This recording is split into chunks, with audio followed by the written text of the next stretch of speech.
அதிர்ஷ்டம் தேடி வரும் காலம். அதில் இந்த மாதிரி அதிர்ஷ்டம் வரக்கூடிய காலங்கள் ஜாதகத்தில் நிறையா யோகம் இருக்குது. அதில் இப்போ நம்ம ஒரு யோகத்தை பார்ப்போம், சரிங்களா? அதாவது பூரிய புண்ணியாதிபதி நல்ல நிலையில் கெடாமல் இருந்து திசை நடத்தும் காலம்தான் அந்த அதிர்ஷ்ட தேடி வரும் காலம். சுருக்கமாக சொல்லிடுறேன். அப்போ அது என்ன பூர்வ புண்ணியாதிபதி அப்படின்னா, உங்கள் ஜாதகத்தை எடுத்திங்கன்னா லான்னு போட்டிருக்கும். அதுலேருந்து எண்ணி வரும்போது 5ஆம் இடத்துக்கு அதிபதி. அது கொஞ்சம் அடிப்படை கொஞ்சம் ஜோதிடம் தெரிஞ்சிருக்கணும். சரி, இருந்தாலும் அப்போ தான் அது புரியும். அப்போ அந்த 5ஆம் இடத்துக்கு அதிபதி திசா நடத்தும் பொழுது உங்களுக்கு வயதிற்கும் வாழ்க்கைக்கு தகுந்தாற் போல பலன் வரும். இப்போ உங்களுக்கு வயது சின்ன பிள்ளையாக இருந்தால் அதுக்கு தகுந்தாற் போல், பெரியவங்களாக இருந்தால் அதுக்கு தகுந்தாற் போல். இப்போ ஒரு உதாரணத்துக்கு ஒரு நடுத்தரில் ஒரு வாலிப வயசு ஒரு 20லேருந்து 30க்குள்ளே இருக்கிறார் அப்படின்னா அவருக்கு அந்த காலத்துக்கு என்ன தேவைப்படும்?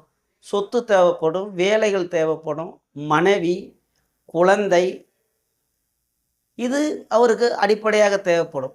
வாகனங்கள், இது அனைத்தும் கிடைக்கும். இந்த பூர்வ புண்ணிய பாவம் அப்படின்னா 5ஆம் பாவம் அப்படின்னா பாட்டன் சொத்து, தந்தை வழி பாட்டன் பிரச்சனையாக இருக்கிறலாம் இப்போங்க தீர்ப்பாகும், அது உங்களுக்கு கிடைக்கும். குழந்தைகளே இல்லாதவர்களுக்கு அலைஞ்சிக்கிட்டு இருக்கவங்களுக்கு அந்த நேரத்துக்கு ஒரு நல்ல ஹாஸ்பிட்டலில் போய் ஒரு வாய்ப்பு தேடி வரும். அப்போங்க குழந்தை உண்டாகும். ஒரு பாக்கியம் தானே இந்த புண்ணியம்.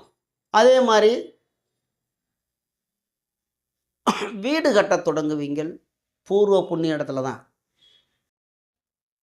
அது சொல்லிடுறேன். வீடு சொத்து இருக்கிற இடத்துல கட்ட தொடங்குவீங்க, அது ஒரு பாக்கியம்.